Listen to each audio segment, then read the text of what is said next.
Dr. Bill Rankin, a co-founder of Gaia and its president emeritus, was previously president, dean, and Charles Wilson Professor of Christian Ethics at the Episcopal Divinity School in Cambridge, Mass.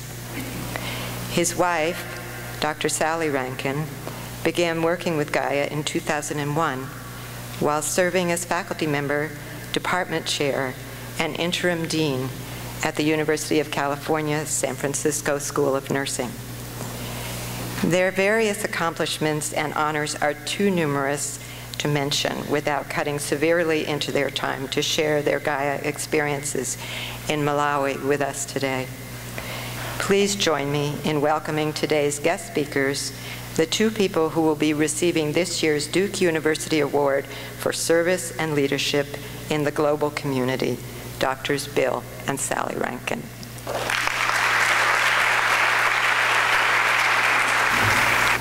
Good morning and welcome. My name is Reverend Kate Wilkinson, and I am so glad that you are here with us this morning.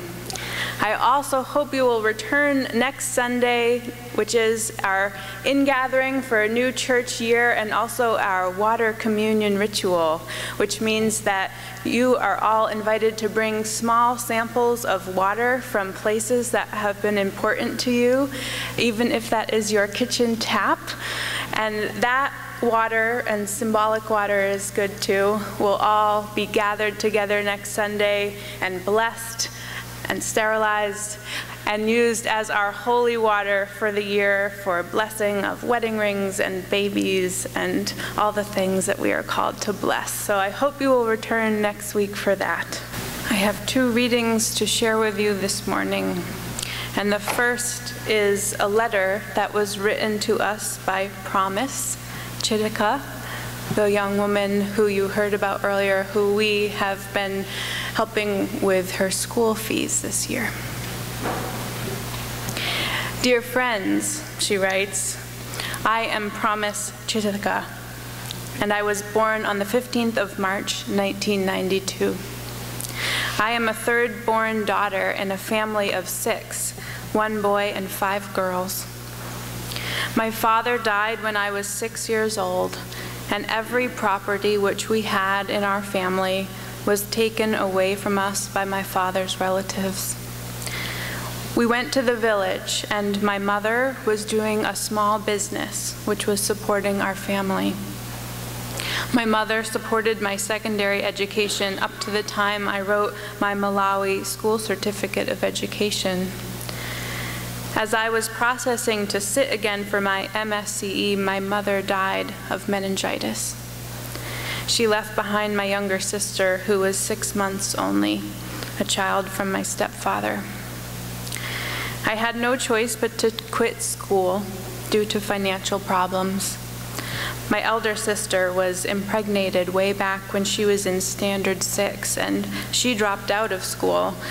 My elder brother is the second born and did not go further with his education as well.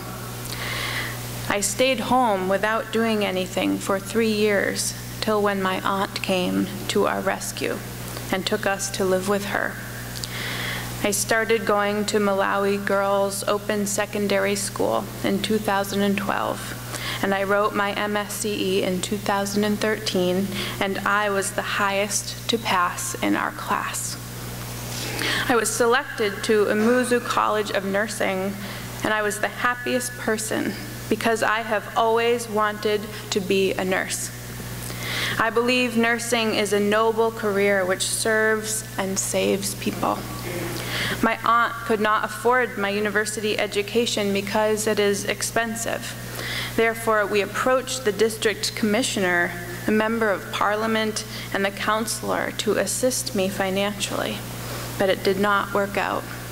We were told that there is no bursary for university students. My aunt sold the farm produce she had and gave me $26,000 for my transport, groceries, and upkeep. She could not afford to raise my school fees. I came to school, but life was very hard because I did not register due to unpaid fees. I was told to leave the campus. because the registration window was closed. But by then, I had already filled the Gaia scholarship forms. At an 11th hour, we were called for interviews, and by the grace of God, I was awarded the scholarship. The scholarship has opened doors in my education financially because, as an individual, my investments are in education. It has reduced the risk of my school dropout, and it is making more time for my studies and learning. Being the only child in our family to reach university, I believe I will provide something meaningful and productive to my family. Above all, my studying in nursing and midwifery is another display of my ambition to save lives of people and the promise of a better future for my country.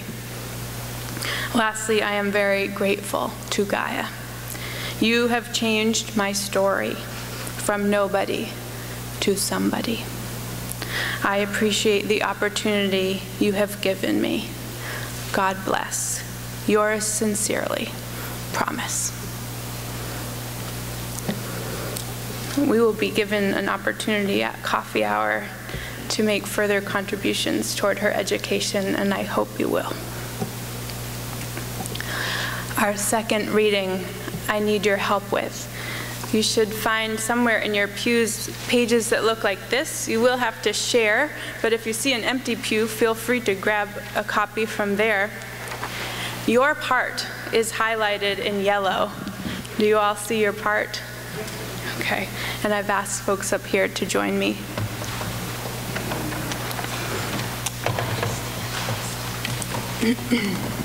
So please join in when we reach your highlighted part. This is a poem by Marge Piercy called The Low Road.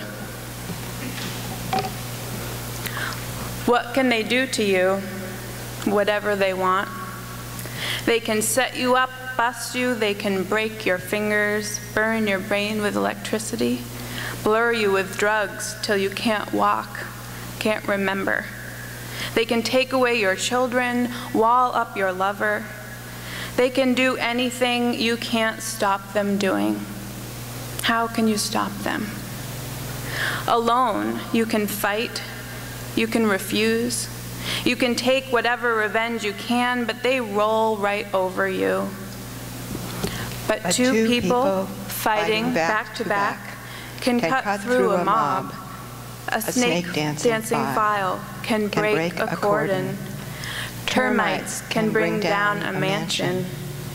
Two people can keep each other sane, can give support, conviction, love, massage, hope, sex.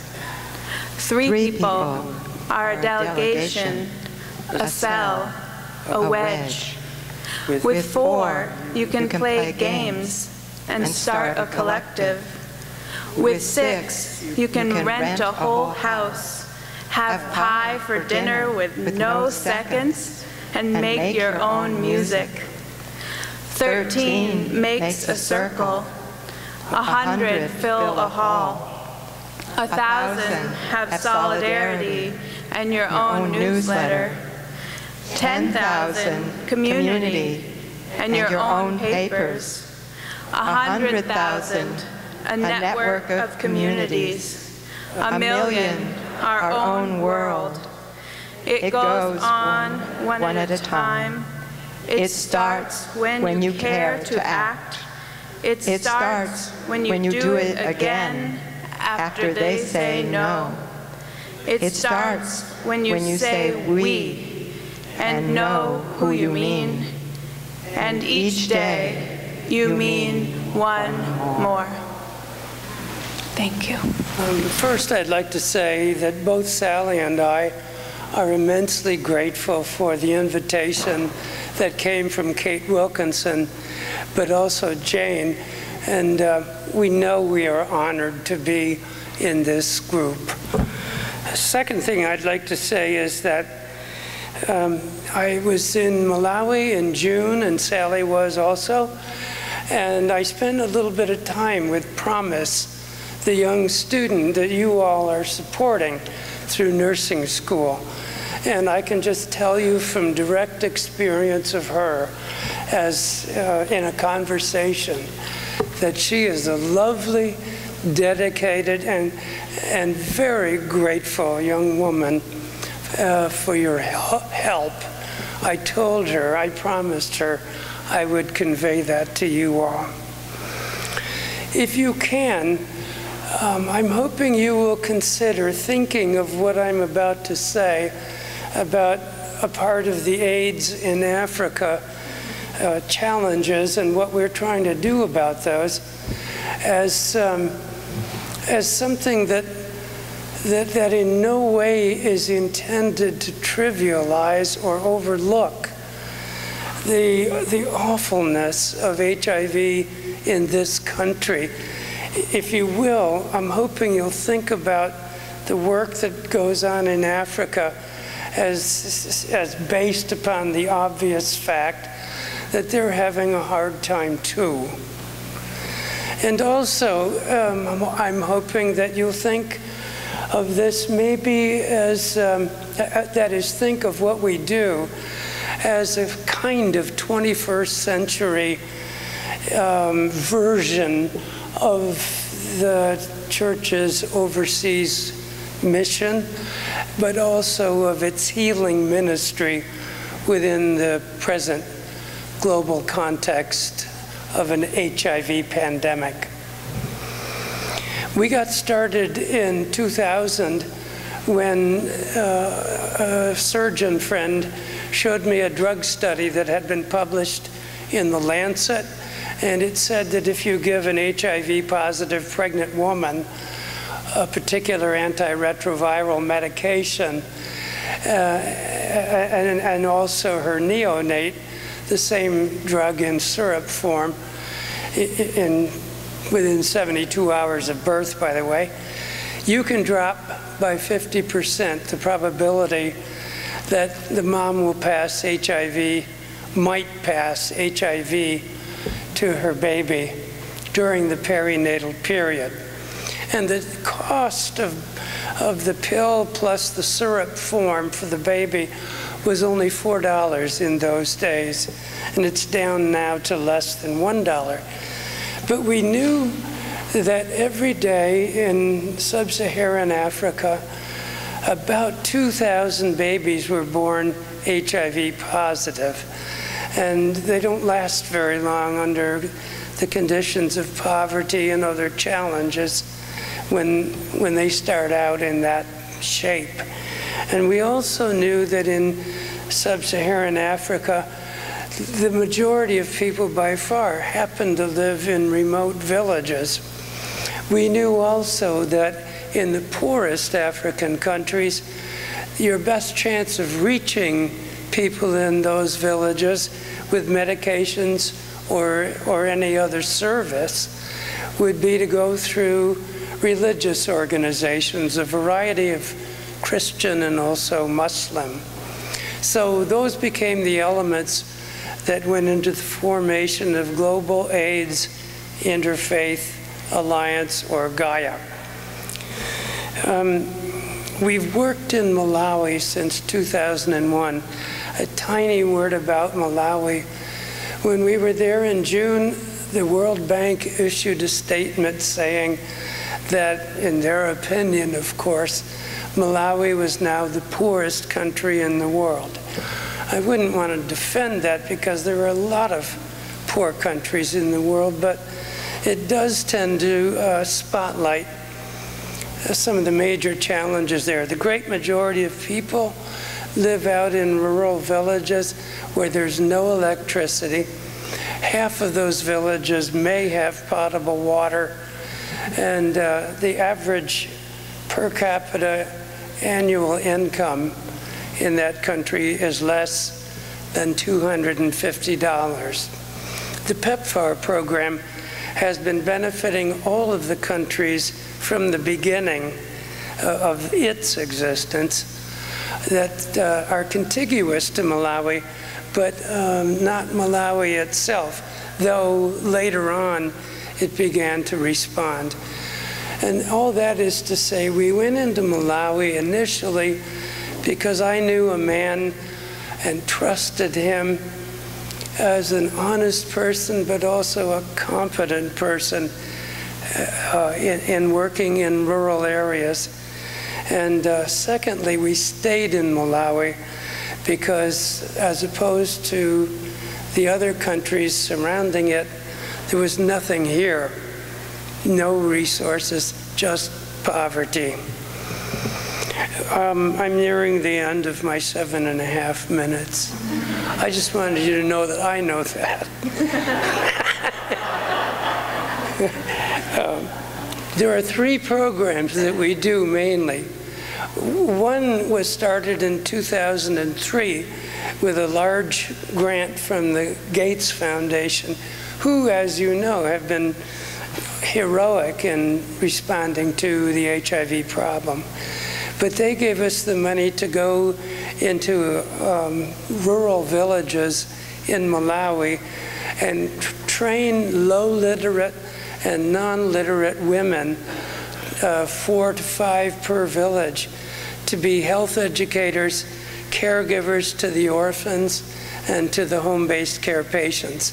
On orphans, by the way, if you were to visit any of those villages, you would be bowled over by the number of little kids who are orphaned. And I think, and I know, Promise, your student, is also an orphan. But in Malawi, there are nearly 1 million AIDS orphans under the age of 15. And that total number, that's in a country the size of Pennsylvania. And it's almost exactly the same number of people living with HIV in the United States. So where we work, for instance, about 1 in 5 adults in the age 15 to 49 age range lives with HIV. It's a very difficult situation, and many of you would know that the virus transfers from one person to another because of heterosexual intercourse in the standard case. And the difficulty behind that is that most of the people who are HIV positive have not known that they are HIV positive. The second thing we do, besides working in those villages, is with the help of Elizabeth Taylor herself, and then after her death, her foundation, we deploy 7 mobile health clinics in remote areas mostly between the Malawi-Mozambique border. Each vehicle has 4 people, including the driver, and even the driver has tasks to perform. In general, they serve 200 people at each mobile clinic stop. And one of the things I feel best about is that they don't leave those clinic stops until every last person has been seen. And the final thing is the nursing scholarship program. We have sent through those nursing colleges, or have in process as students in them, over 450, mostly young women, most of them orphaned and caring for younger orphaned SIBs. So it's been a great experience. And the very end of it, before I introduce Sally, is that Jane Bunker asked me to just say very briefly what all this particular kind of experience means to me personally. And it is that whenever I go to Malawi, I always, despite my best preparation, I always feel discouraged and depressed because it's just so tough there. There's nothing resembling a safety net, for instance. But by the time I leave, I feel so energized. And that's because of who those people are. They are by no means pathetic. They are remarkably patient and brave, and within the context of the nothingness that they have, they are remarkably resourceful, and they're generous spirited. I do think sincerely that they help me become a better person for having known them. Sally Rankin was in the first cohort of PhD students in nursing in the entire University of California system. And she went right on the faculty of the University of California Health Sciences campus in San Francisco. We live in that area. And long story short is that she's now sitting in the MacArthur Foundation endowed professorship there in global health sciences. She got, among other research grants, she got one in particular that was funded by the National Institutes of Health. And she spent 3 years gathering data in Malawi that is designed to express what the religious groups, Christian and Muslim, do there or don't do within the face of this terrible health crisis. As always, I'm honored to give to you my wife, Sally Rankin.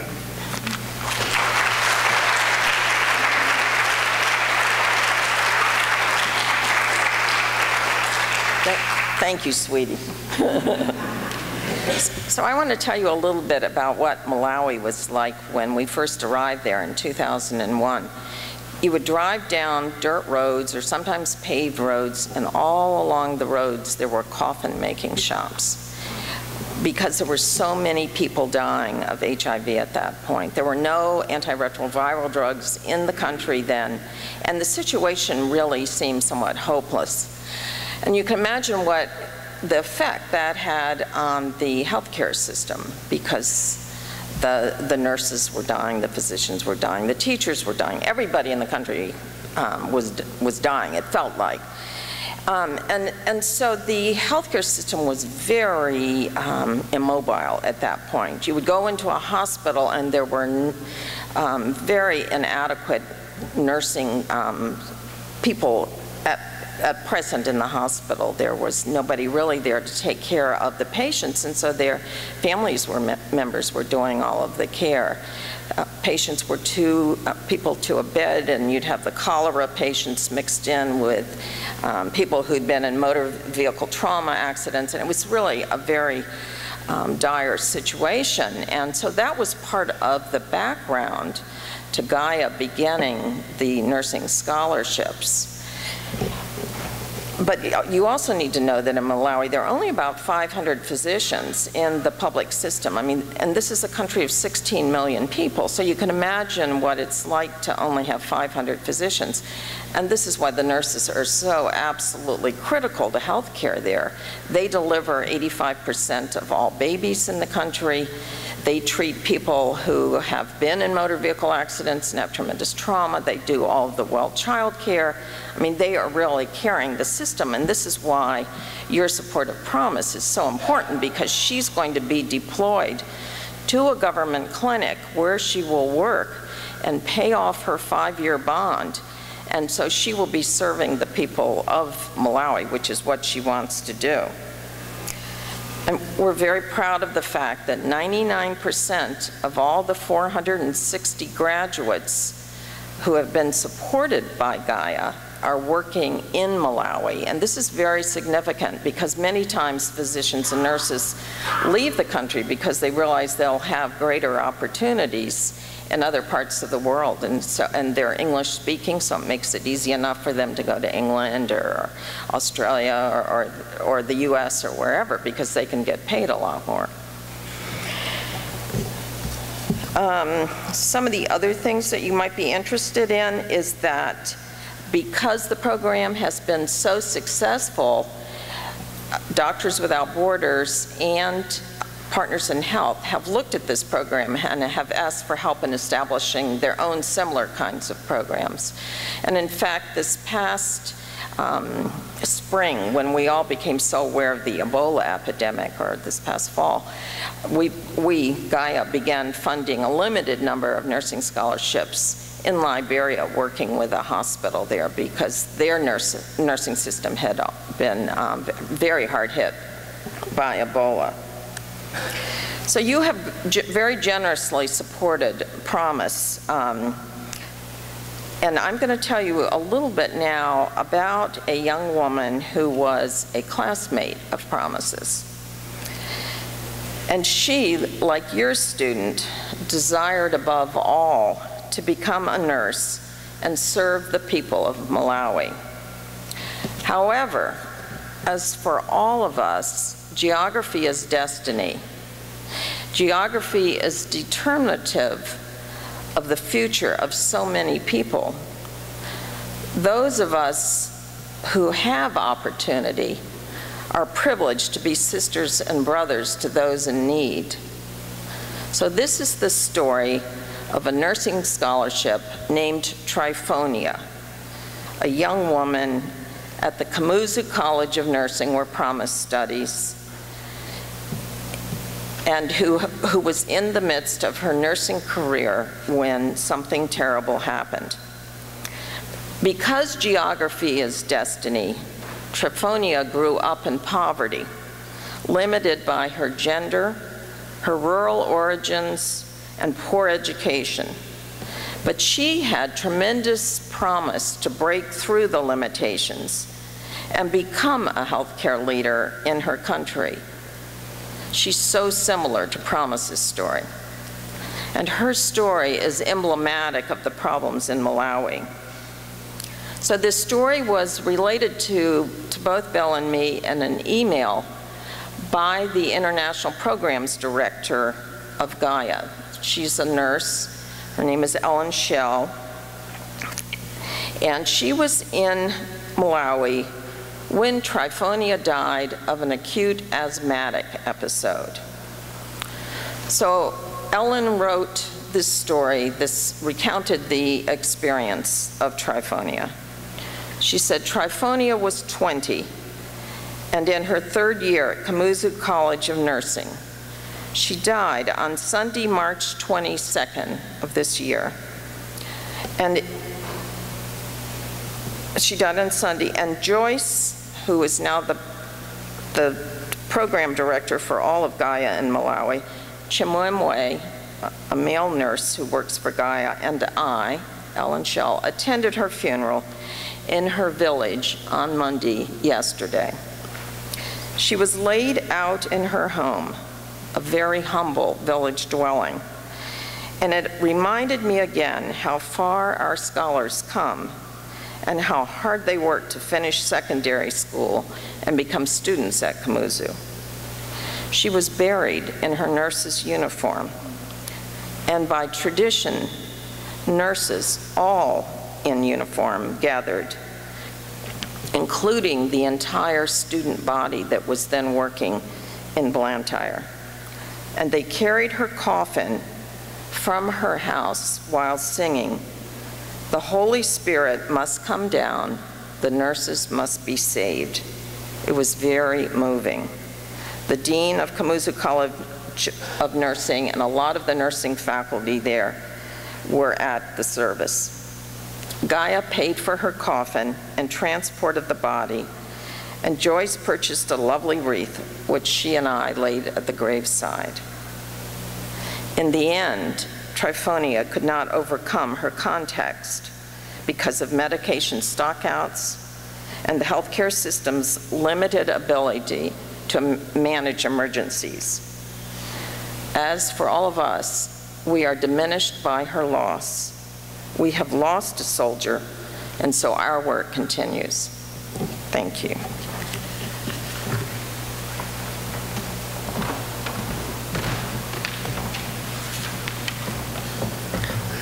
Thank you so much, Bill and Sally, for sharing your stories and your work with us. And it is work for all of us to continue. I hope you will leave not with the depressed feeling you arrive with, but with the full feeling that you leave with, knowing that we are all here to help.